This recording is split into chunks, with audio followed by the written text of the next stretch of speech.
మధ్యతరగతి కుటుంబం. మధ్యతరగతి కుటుంబంలో ఆర్థిక ఇబ్బందులు, కష్టాలు, సుఖాలు అవన్నీ చూసి మీరు ఈ స్థితికి, ఉన్నత స్థితికి 'శ్రీమంతుడు' సినిమా అనేది అది సినిమా. దాంట్లో హీరో మీ ఊరు కుర్రోడు. ఈ పెమ్మసాని బుల్లోడేమో రియల్ శ్రీమంతుడు, రియల్ హీరో చేసే కార్యక్రమాలు.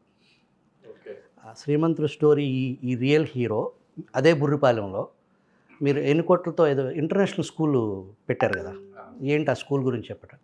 అంటే మెయిన్ పెద్ద పెద్ద స్కూల్స్ అన్ని హైదరాబాద్, విజయవాడ లాంటి ప్లేసుల్లో ఉన్నాయి. తెనాలి, బురిపాలెం లాంటి గ్రామాలకి కొద్దిగా దగ్గరగా ఉండే స్కూల్ కూడా ఉంటే బాగుంటుంది అనే ఉద్దేశంలో ఇప్పుడు 10 years బ్యాక్ ఆ రోజున 10 crores ఎంత అయింది, ఆ రోజున పెట్టాము అట్లాంటిది.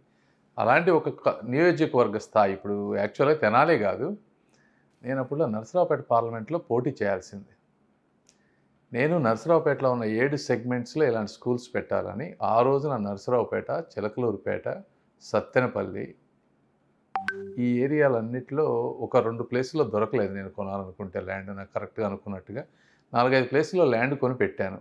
ఇక్కడే కాదు వేరే ప్రాంతంలో కూడా ఈ ఎంటైర్ స్టేట్లో ఒక నెల్లూరు, ఒంగోలు ఇలాంటి ఏరియాల్లో కూడా నా వంతుగా నేను కొంత గిఫ్ట్ ఇవ్వడానికి ఒక మంచి ఎడ్యుకేషనల్ స్కూల్స్ కట్టి గవర్నమెంట్కి ఇచ్చేద్దాం నా లెగసీ లాగా అని అనుకున్నాను నేను. వాస్తవంగా ల్యాండ్స్ కూడా కొన్ని అట్లనే ఉన్నాయి ఈ రోజున కూడా.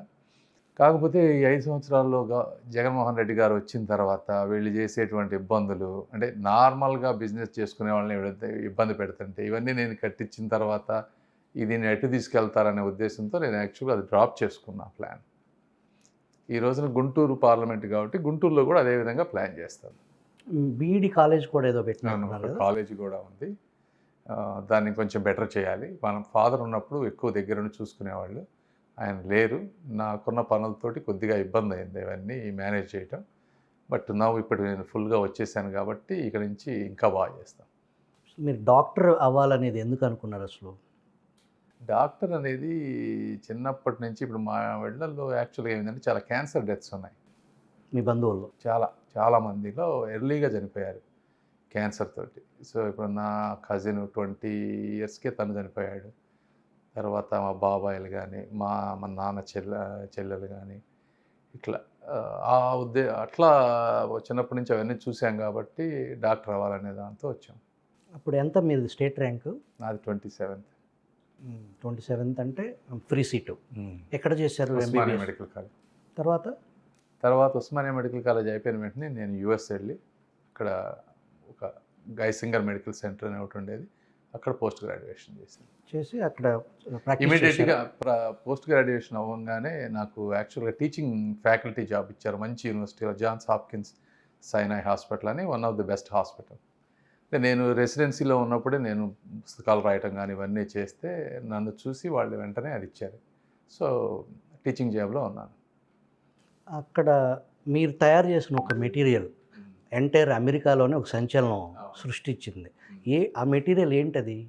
అంటే ఏం లేదు, మెడిసిన్ అనే దాన్ని ఒక ప్రాక్టికల్గా చాలా సింపుల్గా, మెడిసిన్ అనేది చాలా కాంప్లెక్స్ సబ్జెక్ట్, ఎందుకంటే సెల్యులర్ లెవెల్లో ఉంటుంది.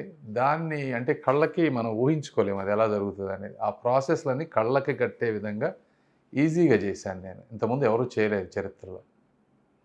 కాబట్టి ఈరోజు అమెరికా చాలా కంట్రీస్లో వాడుతున్నారు. అది ఆల్మోస్ట్ 100% డాక్టర్స్ వాడతారు. అది అంతకుముందు ఎలా ఉండేది? మీరు దాన్ని అంతకుముందు అదే చెప్పేది, అంతకుముందు అంత సింప్లిస్టిక్గా ఉండేది కాదు, కొద్దిగా కష్టంగా ఉండేది.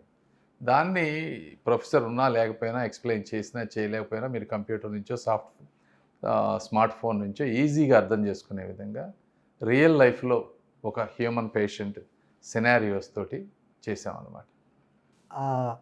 ఆ మెటీరియల్ అయినా మిమ్మల్ని శ్రీమంతుడు చేసిన దానికి అంతేగా, అదే ప్రధాన కారణం. అదే అది ఇనిషియల్గా మెడిసిన్లో చేసాం, తర్వాత నర్సింగ్, తర్వాత ఫార్మసీ, ఇలానే లా, అకౌంటింగ్, ఫైనాన్స్, అవి కూడా కాంప్లెక్స్ సబ్జెక్ట్స్ని ఈజీగా అర్థమయ్యే విధంగా అన్నిట్లోకి చేసాం మేము. అవన్నీ కలిపి చేసినాయి. ఏంటి మీ కంపెనీ పేరు? You world.